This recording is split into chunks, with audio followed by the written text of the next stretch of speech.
Assalamualaikum, hi guys, welcome back to our channel Hasan Video.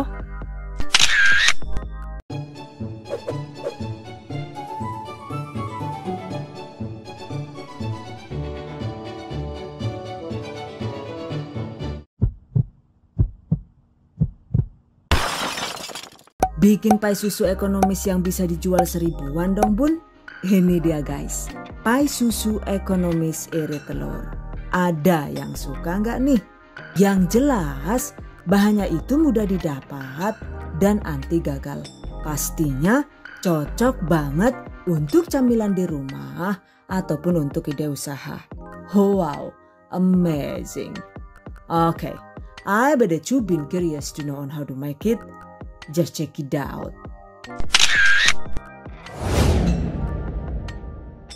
Bahan dan cara membuat. Pertama, kita bikin kulit painya dulu ya.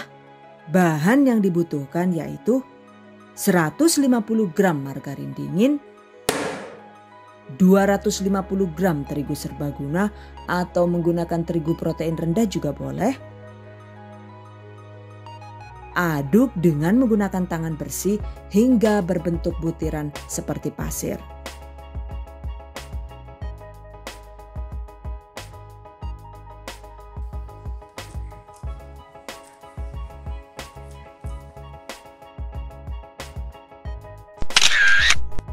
Selanjutnya, tambahkan 3 sendok makan air dingin, aduk asal sampai rata saja ya. Jadi jangan terlalu lama agar hasilnya itu tidak rawan keras.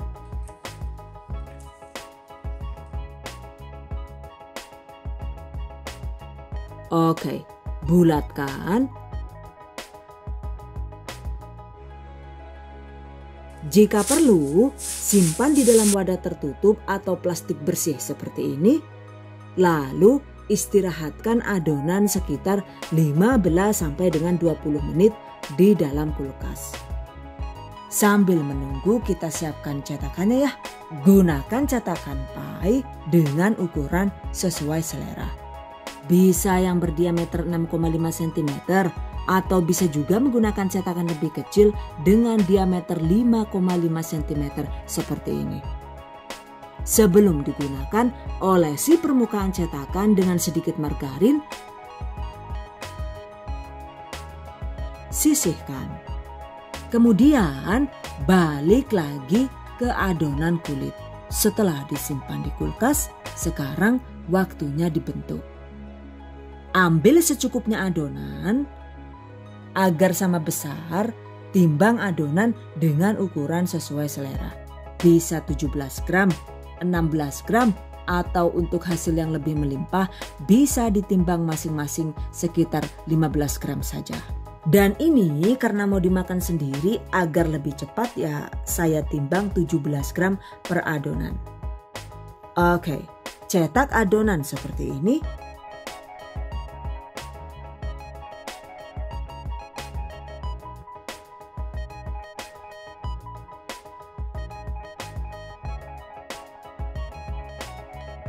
Rapikan.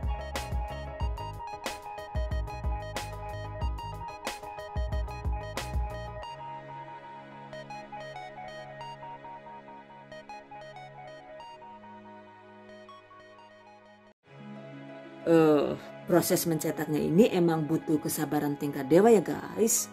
Kalau mau hasilnya bagus emang harus telaten seperti ini ya. Nah, jadi deh. Atau jika ingin lebih sempurna lagi, kita bisa menggunakan penekan adonan pai seperti ini.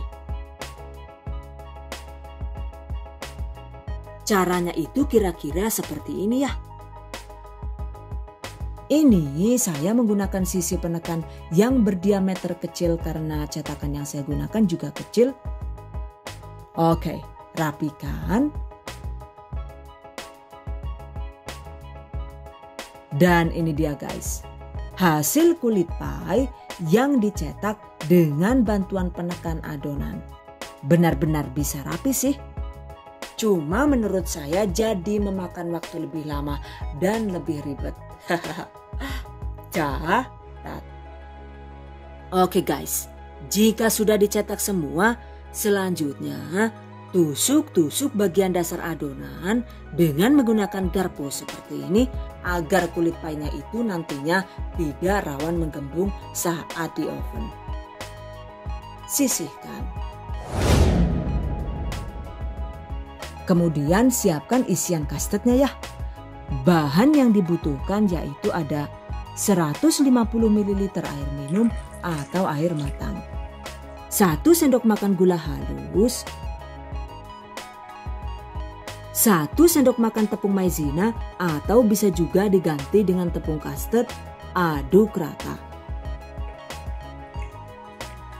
Tambahkan sekitar 160 gram atau setara dengan 4 sachet susu kental manis putih. Kemudian 1 sendok teh vanili cair atau bisa diganti dengan setengah sendok teh vanili bubuk. 1 butir telur utuh. Aduk rata.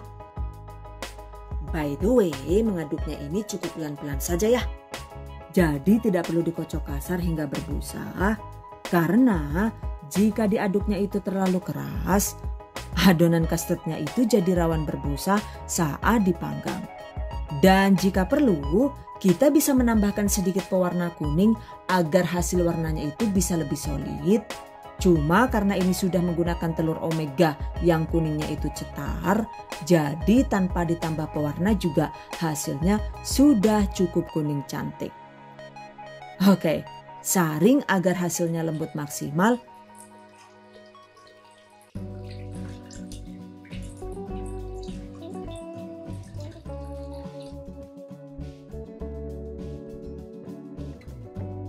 Sisihkan. Selanjutnya, panaskan oven. Lalu tempatkan kulit pie yang sudah dicetak ke atas loyang. Dan tuang isian custard seperti ini.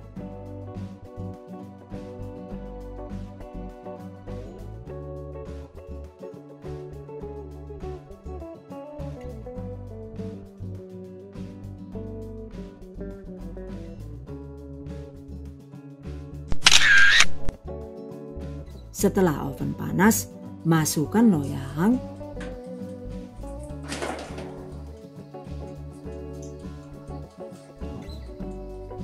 Jika menggunakan oven Mito Fantasy begini, panggang dengan menggunakan api bawah dengan suhu 140 derajat Celcius sekitar 40 sampai dengan 50 menit hingga matang.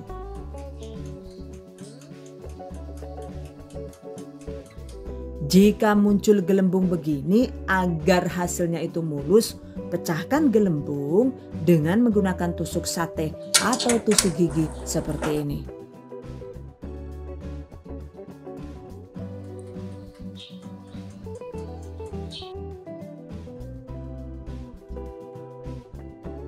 By the way, karena oven Mito ini sangat panas, jadi adonan custardnya ini kalau dipanggang itu emang rawan bergelembung seperti ini.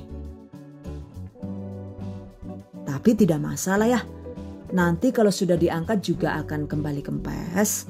Agar oven tidak terlalu panas dan tidak merusak tekstur custard, jika perlu setelah dipanggang sekitar 35 menit, buka pintu oven sedikit saja seperti ini. Panggang hingga isian custard matang. Oke, jika dilihat isiannya itu sudah mengeras dan set seperti ini, segera angkat.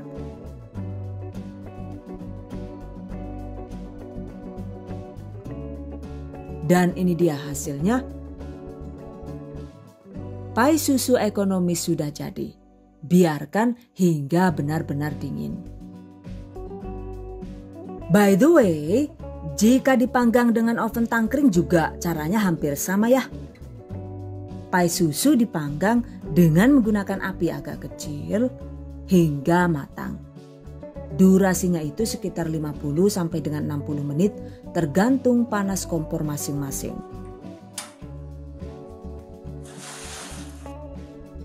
Tuh seperti ini ya hasilnya.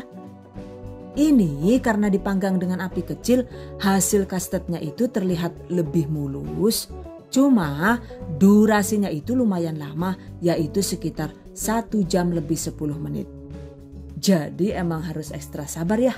So, mau dipanggang dengan oven tangkring atau oven listrik nih? Dua-duanya itu sama-sama bagus ya guys. Cuma jika menggunakan oven tangkring, durasinya itu cenderung lebih lama. Catat. By the way, ini kan hasil topping kastednya itu cenderung moist dan agak basah tuh. Jadi kalau disimpan juga kurang awet, mungkin cuma bisa untuk 1 sampai dengan 2 hari saja di suhu ruang. Nah, jika ingin versi pai susu yang lebih awet dan garing, kita bisa memanggang pai susu lebih lama lagi dengan menggunakan api atas bawah dengan hasil yang lebih kering seperti ini. Ini adalah hasil pai susu yang dipanggang dengan oven listrik dengan menggunakan api atas bawah di suhu 140 derajat Celcius dengan total waktu sekitar 35 sampai dengan 40 menit. Dari segi tampilannya itu emang kurang cantik sih. Tapi menurut saya untuk rasanya yang ini lebih wangi, lebih keras tekstur kulitnya dan lebih nendang. So, kalau kalian sendiri lebih suka yang mana nih? Yang dipanggang lama dengan api atas bawah atau yang dipanggang cukup dengan api bawah saja dengan hasil glowing seperti ini? Exactly, the choice is in yours. Silahkan dipilih sesuai selera saja. Oke, keluarkan kulit pai dari cetakan seperti ini. Jika kulit painya itu matang sempurna, insya Allah cetakannya itu bisa lepas dengan sangat mudah seperti ini.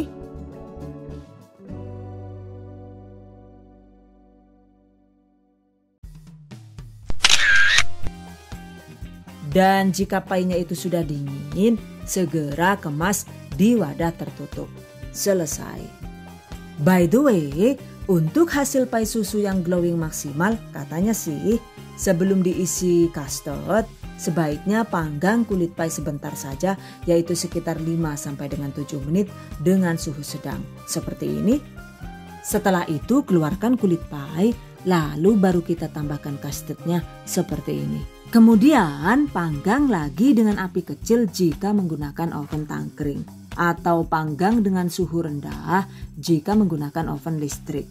Dan untuk Mito Fantasy ini saya menggunakan suhu 100 derajat Celcius, kemudian panggang hingga matang yaitu sekitar 50 sampai dengan 60 menit. Jika perlu, buka sedikit pintu oven agar permukaan custard tetap mulus.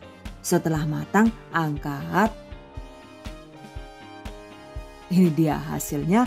Hasil pai susunya itu emang terlihat lebih glowing ya. Cuma kelemahannya itu bagian kulit painya terlihat kurang keras dan kurang garing seperti ini. Jadi kalau menurut saya pribadi sih, yang ini cuma cantik tampilan luarnya saja ya.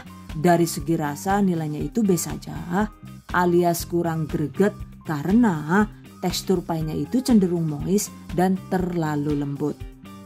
Sementara pai susu yang dipanggang dengan cara diisi custard secara langsung, hasilnya itu lebih garing dan lebih nendang. Jika garing begini juga disimpannya itu bisa lebih awet. Cuma ya kembali ke selera masing-masing ya. Mau langsung dituang isiannya atau kulitnya itu dipanggang dulu sebentar nih. Silahkan dipilih sesuai selera saja.